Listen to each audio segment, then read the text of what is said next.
Bienvenue dans le royaume intérieur, je suis votre hôte Julie Descas. Aujourd'hui je suis très émerveillée de vous présenter Paul F. Gorman par le biais de son enseignement intitulé « Le plus grand de tous les secrets de l'harmonie spirituelle ». Le mystique Paul F. Gorman, qui fut un étudiant de la voie infinie et le fondateur du Soi Miracle, est un enseignant du non-dual, de l'absolu.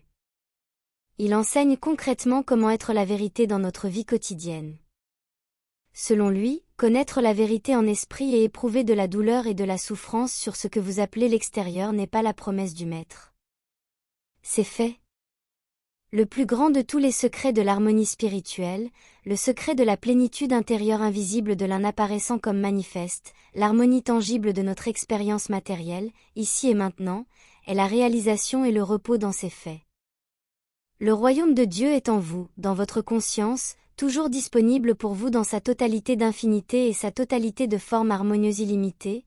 Tout ce que j'ai, l'infinité de l'esprit, est à vous, dans la mesure où vous êtes conscient de sa présence. Mais pensez-vous un seul instant que le royaume de Dieu esprit est incomplet ou peut être rendu incomplet? Ah, c'est là que nous nous trompons. C'est là que se produisent des retards interminables dans la démonstration, ou des démonstrations incomplètes, ou des démonstrations qui ne sont jamais vues malgré toute une vie passée à essayer de démontrer. L'esprit est éternel, immuable. Son royaume est un royaume éternel. L'éternité ne change pas. Elle est déjà complète. L'esprit est la complétude infinie de l'harmonie et de l'amour, la complétude de l'harmonie et de l'amour étant toute forme manifestée, omniprésente déjà, comme tout partout. Le royaume, l'omniprésence de tous ici et maintenant, est un royaume achevé. Regardez autour de vous, c'est cela. Vous êtes cela. Bien que ce ne soit pas l'expérience que l'on en fait à travers l'essence de l'esprit. Ou bien avons-nous pensé que Dieu est inachevé ou qu'il a été rendu incomplet d'une manière ou d'une autre, quelque part, en particulier ce quelque part qui apparaît à notre esprit, à nos sens, comme un problème, une maladie, un dysfonctionnement, un manque, une discorde, un accident, une relation dépourvue d'amour? Ou peut-être avons-nous cru que l'esprit peut succomber au cancer, à la méningite, à l'arthrite rhumatoïde, à la pauvreté, à la solitude, à l'antagonisme relationnel et à la misère qui l'accompagne? Eh bien, il est temps de secouer notre conscience. Il est temps de nous choquer nous-mêmes, si c'est ce qu'il faut, pour réaliser ce qui est, et comme un traitement de choc aux urgences pour ramener la vie dans nos corps et nos esprits morts. L'erreur. L'erreur est commise lorsque nous regardons vers le corps et essayons de donner un sens à l'esprit, à ce que nous sommes et à ce qu'est tout ce qui existe dans notre monde. Lorsque nous disons « le royaume est achevé », à quel royaume faisons-nous référence? Si nous pensons qu'il existe deux royaumes, le royaume spirituel invisible et le royaume matériel visible, nous sommes passés à côté du grand secret. Il n'y a qu'une unicité, un seul royaume, et ce royaume est l'esprit, le tout incorporel, invisible, illimité et éternel de félicité, d'amour et d'harmonie. Mais ce paradis est expérimenté par l'esprit à travers un ou plusieurs de ses cinq sens en tant que personne corporelle, chose, lieu, animal, plante, végétal, minéral, atome et sous-atome. La corporalité de tout ce que vous expérimentez comme votre corps, votre esprit et tout autre corps, esprit, chose et circonstance est simplement l'interprétation par l'esprit de ce qui est en réalité la seule chose présente, l'esprit. C'est juste la façon dont l'esprit voit, entend, goûte, touche, sent et pense, mais ce n'est pas la présence réelle de la chose ou de la condition que vous regardez.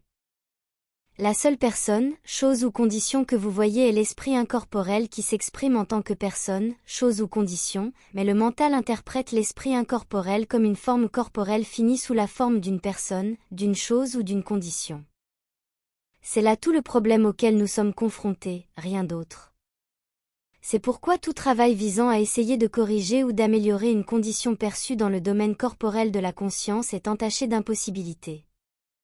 Nous essayons de corriger ou d'améliorer, de guérir, l'interprétation par l'esprit de ce qui est réellement présent, l'esprit. La véritable capacité de guérison ne consiste pas à essayer d'améliorer la façon dont une personne, une chose ou une condition apparaît au sens corporel, mais à ignorer le sens de l'image, le problème, en réalisant qu'en fait, juste là où se trouve l'apparence du problème, se trouve le royaume achevé de la plénitude et de la perfection. Lorsque nous réalisons suffisamment profondément la présence de l'esprit, le problème disparaît ou guérit parce que le problème n'a jamais été qu'un problème lié à la croyance de l'esprit en la corporalité et à la fragilité qui va de pair avec toute forme corporelle. Tout ce qui est corporel est sujet à des blessures, à des maladies, à la corruption, à la décomposition, au manque, à la limitation et finalement à la mort. Bien sûr, parce que l'esprit voit la finitude sous la forme du bien et du mal, du positif et du négatif, de la vie et de la mort, de l'amour et de la haine, de la construction et de la destruction, et qu'il croit fermement à la réalité de sa création. Il croit vraiment que le corps a une vie et qu'il ne peut pas être détruit. Il croit vraiment que le corps a une vie et que cette vie dépend de la santé des organes et des fonctions du corps, de la viande. Pourtant, tous les grands maîtres spirituels qui ont foulé cette terre nous répètent sans cesse que la vie n'est pas dans le corps est dans la vie, formé et animé par la vie elle-même. Le corps est l'esprit dont l'esprit tridimensionnel, à 5 sens, fait l'expérience comme étant corporel. Mais en vérité, c'est l'unité incorporelle et invisible qui s'exprime à travers la corporalité de l'esprit qui croit ce qu'il voit et expérimente plutôt que dans la force de vie qu'il est vraiment. La vie est esprit, pas corps ou organe. La vie est l'esprit incorporel qui s'exprime dans la conscience de l'esprit en tant qu'expérience corporelle, le corps. Mais ne nous laissons jamais confondre avec la croyance que la vie est dans le corps, la viande. Si vous croyez que la vie est dans la viande, visitez la boucherie. Découvrez si vous pouvez donner vie à ces produits. Si vous y parvenez, vous ferez une belle carrière à la télévision. Pourtant, n'est-ce pas exactement ce que nous faisons lorsque nous essayons de guérir un problème dans le corps ? Il n'y a jamais rien de mal dans le corps, car le vrai corps, c'est l'esprit, la vie éternelle et harmonieuse. Le problème réside dans l'apparence d'un corps corporel et dans la multitude de discordes qui peuvent apparaître dans le sens corporel du corps. Le vrai corps est l'esprit, et il est intouchable, parfait, sublime et bienheureux. Lorsque vous et moi reconnaissons le corps spirituel, lorsque nous développons la conscience profonde que l'esprit est le corps, et que nous pouvons donc convenir, c'est fait, je n'ai rien d'autre à faire que d'amener à une conscience profonde la présence de l'esprit qui est le corps qui m'apparaît corporellement comme ayant une maladie ou une blessure, mais je sais que l'apparence est le néant, juste une apparence à cause du sens de l'esprit, alors nous voyons la guérison. Nous voyons la prospérité et le bonheur devenir tangibles partout où notre conscience brille. Nous n'avons rien fait d'autre que de retirer notre sens corporel de la scène et de le remplacer par la conscience. Le royaume est achevé et infiniment parfait, suivi d'un silence dans lequel la perfection déjà omniprésente peut se révéler. C'est fait. Toute la clé consiste à diminuer le sens corporel et à amplifier le sens incorporel. Les grands maîtres spirituels nous instruisent de cette manière depuis 5000 ans et, fait intéressant, ils ont tous donné des instructions similaires dans leurs propres mots. Ne pensez pas aux problèmes ou aux choses nécessaires du sens matériel de la vie. Au lieu de cela, prenez conscience du royaume spirituel, le royaume incorporel de l'infini invisible. Nous ne regardons pas les choses que l'on voit, mais celles que l'on ne voit pas. Car les choses que l'on voit sont passagères, mais celles que l'on ne voit pas sont éternelles. Là où l'esprit corporel croit qu'une tumeur peut croître et éventuellement détruire le corps, et là où l'œil physique voit la tumeur, les choses que l'on voit, le royaume intérieur de l'être parfait existe, les choses que l'on ne voit pas. L'esprit n'est pas visible à l'œil humain et quelle est donc la tumeur visible ?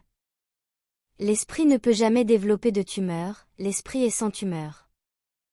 L'idée d'une tumeur n'existe pas dans l'esprit qui est pur amour, pure félicité, pure vie en soi. C'est simplement une idée dans l'esprit, une croyance de l'esprit pensant corporel, l'esprit qui croit en deux pouvoirs, le bon et le mauvais, la vie est quelque chose d'autre que la vie qui a le pouvoir de restreindre ou de détruire la vie. Pour cet esprit, ces deux pouvoirs et leurs conséquences sont certainement très réels. Mais cette réalité n'existe pas. L'esprit est infini, l'esprit remplit tout l'espace, l'esprit est tous partout. Où y a-t-il donc de la place pour l'esprit et pour votre corps ? Avez-vous pensé que votre corps est matériel et non spirituel ? Il n'y a pas de place pour ton corps parce que tout l'espace est rempli par l'infinité de l'esprit qui est tout et partout. Votre corps n'est rien d'autre que l'esprit lui-même apparaissant à votre esprit et à l'esprit collectif comme le corps corporel que vous avez cru être votre vrai corps. Où y a-t-il de la place pour une tumeur, une méningite, de l'arthrite ou même un maïs ? L'esprit remplit tout l'espace, c'est pourquoi ce qui apparaît comme une maladie ne peut être que de l'esprit, mais de l'esprit vécu par le mental a deux pouvoirs comme une maladie, un malaise ou une apparence disharmonieuse. Le royaume de l'esprit est achevé, c'est la félicité éternelle de la vie et de la perfection, ici et maintenant, en tant que vous et en tant que tout ce que vous voyez, entendez, goûtez, touchez, sentez, ainsi que tout ce que vous faites et possédez. C'est terminé.